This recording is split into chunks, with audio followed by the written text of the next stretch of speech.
Welcome to our channel. నేను మీ వెంకట్. జగిత్యాల జిల్లా కోరుట్లలో దారుణం జరిగింది. ఇతిక్షన్ చిన్నమ్మ ఎవరైతే పిన్ని ఉందో ఆ పిన్ని మమత చంపేసినట్టు తేలింది. చిన్నారిని చంపింది కుటుంబ సభ్యులే. తల్లిపై కోపంతో చిన్నారిని హతమార్చిన పిన్ని. చూడండి ఎంత దారుణం రోజు రోజుకి.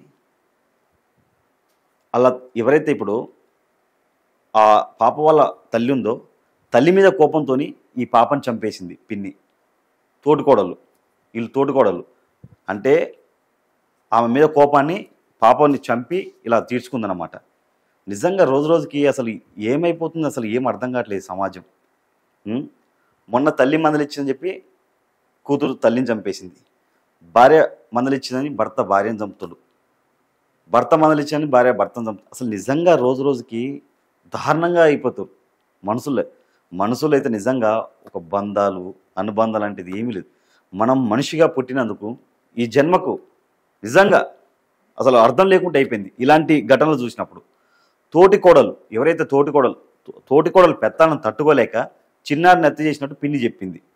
కోరుట్ల చిన్నారి హత్య కేసులో సంచలన విషయాలు బయటపెట్టిన పోలీసులు. జగిత్యాల జిల్లా కోరుట్లలో జరిగిన హత్య కేసులో చిన్నారి ఇతక్షని హత్య చేసింది ఆమె పిన్ని మమతగా నిర్ధారించిన పోలీసులు.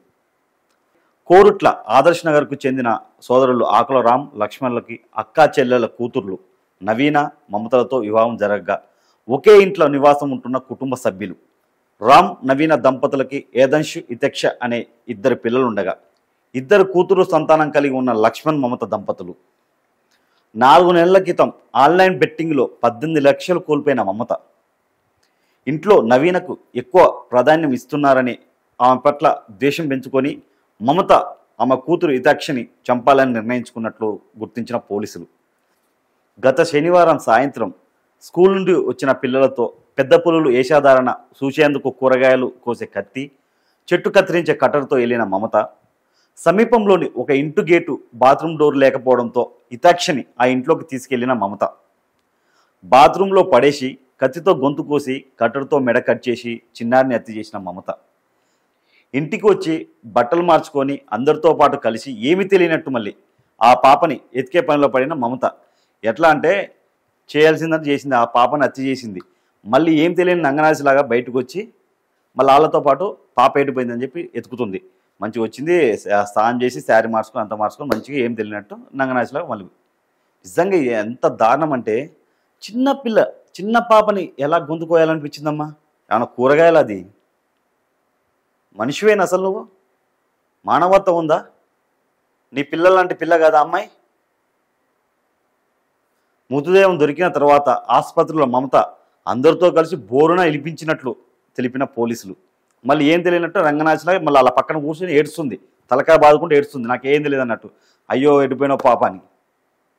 ఈ హత్య ఆ మొక్కతే చేసిందా లేక దీని వెనక ఎవరైనా ఉన్నారనేది ఇంకా తేలాల్సి ఉంది. ఏదేమైనప్పటికీ ఇలాంటి సంఘటనలు జరిగినప్పుడైతే చాలా బాధ అనిపిస్తుంది. ఏం చెప్పు, సొంత పిన్ని తోడుకోడలు ఏదంటే ఇప్పుడు ఉంటుంది కదా, ఇప్పుడు కోడలు అన్నప్పుడు ఇంట్లో ఒకే ఇంట్లో ఇద్దరు కోడలు ఉన్నప్పుడు ఎట్లుంటుంది? మా అక్కకి ఎక్కువ ప్రాధాన్యత ఇస్తారు, లేదంటే ఇంపార్టెన్స్ ఎక్కువ ఇస్తారు, నాకు ఇంపార్టెన్స్ ఇవ్వట్లేరు.